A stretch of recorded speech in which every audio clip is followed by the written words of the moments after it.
నా ప్రసంగంలో ముందుగా బాబు అండ్ కో వీళ్ళ పొత్తుల గురించి కాసేపు మాట్లాడతాను. వీరందరిది కూడా ఈ పార్టీలందరిలో కూడా వీరందరికీ సైన్యాధిపతులే తప్ప ఏ పార్టీలో కూడా సైన్యం ఎక్కడా లేదు. ఇందులో కొన్ని పార్టీలు గత ఎన్నికల్లో నోటాకొచ్చినన్ని ఓట్లు కూడా రాని పార్టీలు, తమ స్వార్థం కోసం రాష్ట్రాన్ని అన్యాయంగా విడగొట్టిన పార్టీలు, రాష్ట్ర ద్రోహుల పార్టీలు, మరికొందరు ప్రజల చేతుల్లో చిత్తుగా ఓడిపోయిన పార్టీలు, ఓడిపోయిన వ్యక్తులు. ఇటువంటి వారందరూ కూడా మనకు పోటీగా అటువైపున ఉన్నారు. మనం 5 కోట్ల ప్రజల అండదండలతో ఇంటింటికి మంచి చేసి మనం ఈరోజు సిద్ధమని అంటా ఉంటే వారి వెనుక ప్రజలు లేరు కాబట్టి, చేసిన మంచి చెప్పుకునే పరిస్థితి లేదు కాబట్టి, అరడజన్ పార్టీలతో, అరడజన్ ఎల్లో మీడియా సంస్థలతో, పొత్తులతోనూ, ఎత్తులతోనూ, జిత్తులతోనూ ఎక్కే గుమ్మం దిగే గుమ్మంగా వారు రాజకీయం నడుపుతా ఉన్నారు. ఒకప్పుడు ఇదే చంద్రబాబు నాయుడు గారి నోట్లో నుంచి మాటలు వచ్చేటివి. జాతీయ రాజకీయాలను తానే ఏలానని, స్టీరింగ్ కమిటీ చక్రం తానే తిప్పానని, ప్రధానుల్ని, రాష్ట్రపతుల్ని తానే నిర్ణయించానని ఒకప్పుడు ఇదే చంద్రబాబు ఊదరగొట్టేవాడు. ఈ రోజున ఏపీలో మనందరి ప్రభుత్వం చేసిన ఇంటింటి అభివృద్ధి వల్ల,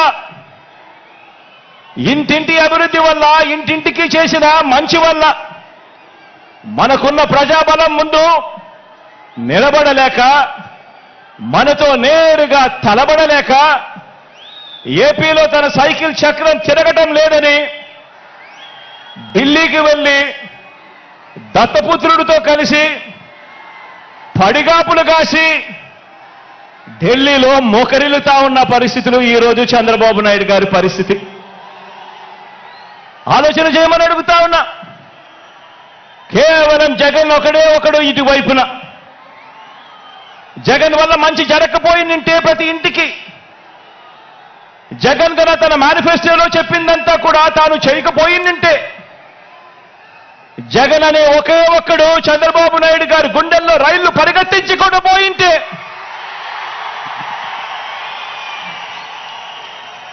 చంద్రబాబు నాయుడు గారు ఇన్ని పొత్తుల కోసం ఎందుకు పాకులాడుతా ఉన్నాడు? ఇంతమందితో పొత్తుల కోసం ఎందుకు అగసాట్లు పడతా ఉన్నాడు? ఎందుకు ఢిల్లీ దాకా వెళ్ళి అక్కడ మోకరిల్లుతా ఉన్నాడు?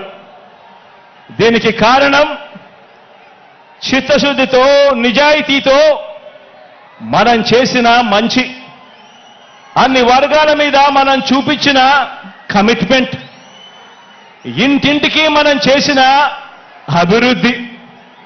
ఈ రోజున మన పార్టీ, మన ప్రభుత్వం నిండుగా విరగ కాసిన మామిడి చెట్టులా మనముంటే, చంద్రబాబు నాయుడు గారి పార్టీ అందరినీ కూడా మోసం చేసి, వెన్నుపోట్లు పొడిచి, గత పాపాలకు ఫలితం అనుభవిస్తూ తెగులు పట్టిన చెట్టులా చంద్రబాబు గారిని అభిమానించే ప్రతి ఒక్కరికి రాజశేఖర రెడ్డి గారి ఆశయాలను కూడా కాపాడవలసిన బాధ్యత ఉంది అని రాజశేఖర రెడ్డి బిడ్డ ఇక్కడ నిలబడి ఈ రోజున, ఈ పవిత్ర దినమున, గణతంత్ర దినోత్సవ దినమున మన జెండా సాక్షిగా రాజశేఖర రెడ్డి గారిని ఆశయాలను నిలబెట్టడానికి చెయ్యి కల్పమని మనస్ఫూర్తిగా ఆహ్వానిస్తాం.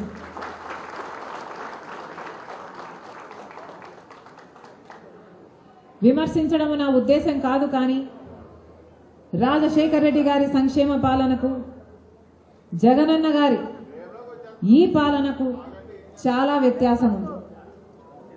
రాజశేఖర రెడ్డి గారు ఇరిగేషన్ కోసం జలయజ్ఞంలో భాగంగా రాజశేఖర రెడ్డి గారికి నిజంగా జలయజ్ఞం అంటే ఎంత దగ్గరో, ఎంత మనసు పెట్టి ఆ ప్రాజెక్టును రూపొందించారో, జలయజ్ఞం కోసం ఎంత తప్పించారో మీ అందరికీ తెలుసు, రాష్ట్ర ప్రజలందరికీ తెలుసు. రాజశేఖర రెడ్డి గారు ఇరిగేషన్ కోసం ఆయన అధికారంలో ఉన్న 5 సంవత్సరాలు ఇరిగేషన్ కోసం దాదాపు 15% నుంచి 17% వరకు బడ్జెట్లో కేటాయింపులు చేశారు. అంతా ఇరిగేషన్ కోసమే, ఇరిగేషన్ ప్రాజెక్టుల కోసమే ఖర్చు పెట్టారు. కనుకనే ఆ రోజు ఎన్నో ప్రాజెక్టులు నిజ రూపం దాల్చాయి. పోలవరం ప్రాజెక్టును తీసుకుంటే రాజశేఖర రెడ్డి గారు ఎప్పుడో 1941లో రూపకల్పన జరిపిన ప్రాజెక్టుని దాన్ని తలపెట్టడం ఎవరికీ సాహసం చేయలేదు, ఎవరికీ సాధ్యం కాలేదు. కానీ రాజశేఖర రెడ్డి గారు ముఖ్యమంత్రి అయిన తర్వాత పోలవరం ప్రాజెక్టును తలపెడితే ఆయన అధికారం ఉన్న రోజుల్లోనే రాజశేఖర రెడ్డి గారు పోలవరం ప్రాజెక్టుకు సంబంధించి 32% పనులు రాజశేఖర రెడ్డి గారే పూర్తి చేశారు. రైట్ కెనాల్కు సంబంధించి దాదాపు 80% పనులు రాజశేఖర రెడ్డి గారే పూర్తి చేశారు. ఆ రోజుల్లోనే దాదాపు 5,000 కోట్లకు పైగా ఖర్చు పెట్టి రాజశేఖర రెడ్డి గారు చిత్తశుద్ధితో మనసు పెట్టి అలాంటి ప్రాజెక్టులను ఎన్నో చేశారు. కానీ తర్వాత వచ్చిన ప్రభుత్వాలు, తెలుగుదేశానికి సంబంధించిన చంద్రబాబు గారు అయితేనేమి, వైసీపీకి సంబంధించిన జగనన్న గారు అయితేనేమి మళ్ళీ ఆ చిత్తశుద్ధి చూపలేదు. రాజశేఖర రెడ్డి గారు అందుకే ఈరోజు పోలవరం అటకెక్కింది, అందుకే ఈరోజు పోలవరం సాధ్యం కాలేదు. ఇది ఎవరి లోపమో కాదు, మనకు ముఖ్యమంత్రులుగా ఉన్న వాళ్ళు దీన్ని సాధించలేకపోవడం వీళ్ళ అసమర్థత. రాజశేఖర రెడ్డి గారు 17% బడ్జెట్లో ఇరిగేషన్ కోసం కేటాయిస్తే యావరేజ్ మీద 5 సంవత్సరాలు, చంద్రబాబు గారు 9% కేటాయించారు. ఇప్పుడు వైసీపీ జగనన్న గారు కేవలం 5% మాత్రమే కేటాయిస్తే ఆ 5%లో కూడా ఇరిగేషన్ కోసం ఖర్చు పెట్టింది కేవలం దాంట్లో 31% మాత్రమే, అంటే దాదాపు 2.5%.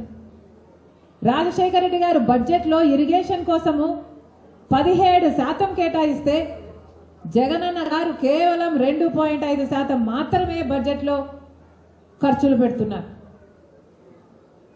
ఇది ఎంత అవమానం!